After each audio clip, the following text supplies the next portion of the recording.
வணக்கம். சசிகலா அதிமுகவின் தலைமை அலுவலகத்திற்கு வருகை. எடப்பாடி பழனிசாமியின் பதவி பறிக்கப்படுகிறது. ஒட்டுமொத்த அதிமுகவின் எம்எல்ஏக்களும் சசிகலாவின் பேச்சை கேட்கப் போவதாக தகவல்கள் வெளியாகியுள்ளது. புதுச்சேரியில் நடைபெற்ற அதிமுகவின் எம்எல்ஏக்களது ஆலோசனை கூட்டத்தில் திமுகவின் தலைமையில் எப்படி உங்களது ஆதரவை கொடுப்பதற்கு சம்மதம் தெரிவிப்பதற்கு ஆலோசனை நடத்துகிறீர்கள்?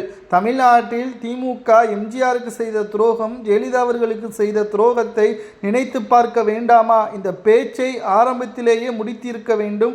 செய்தி ஊடகங்களுக்கு இது முற்றிலும் தவறானது என்பதை பதிவு செய்திருக்க வேண்டும். உங்களது சுயநலத்திற்காக உங்களது பதவியை தக்க வைத்துக் கொள்ள வேண்டும் என்பதற்காக இவ்வாறான முடிவிற்கு வந்திருப்பது மிகப்பெரிய ஒரு துரோகம் என்று அதிமுகவின் சிட்டிங் எம்எல்ஏக்கள் தற்பொழுது சசிகலா அவர்களை நாடியுள்ளனர். உடனடியாக சசிகலா அவர்கள் நடத்தி வரக்கூடிய புதிய கட்சியை அதிமுகவில் இணைத்து அதிமுகவில் சசிகலாவிற்கான அங்கீகாரத்தை உடனடியாக வழங்க வேண்டும்.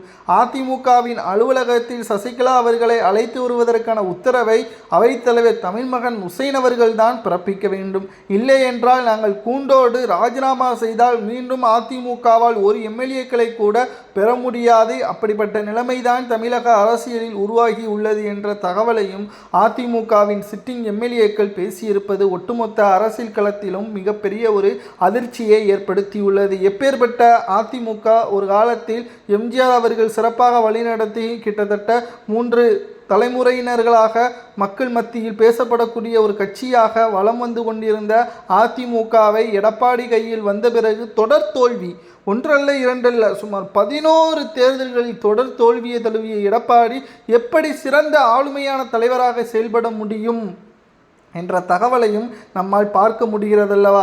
நிச்சயம் எடப்பாடி பழனிசாமி அவர்கள் திமுகவிற்கு ஆதரவுகளை கொடுத்தாலோ, கட்சியை வழிநடத்துவதற்கான திறமை இல்லாத காரணத்தினாலோ உடனடியாக அவரது பதவியை பறித்து சசிகலா அவர்களிடம் அதிமுகவின் தலைமை பொறுப்பை ஒப்படைத்தால் மட்டும்தான் வருகின்ற தேர்தலிலாவது எதிர்க்கட்சி அந்தஸ்தை பெற முடியும். தற்பொழுது ஆளும் கட்சியான அதிகாரமும் இல்லை, எதிர்க்கட்சியான அதிகாரமும் இல்லை. மக்கள் மத்தியில் தற்பொழுது எந்த ஒரு முகத்தை வைத்து பிரச்சாரத்தை செய்ய முடியும்?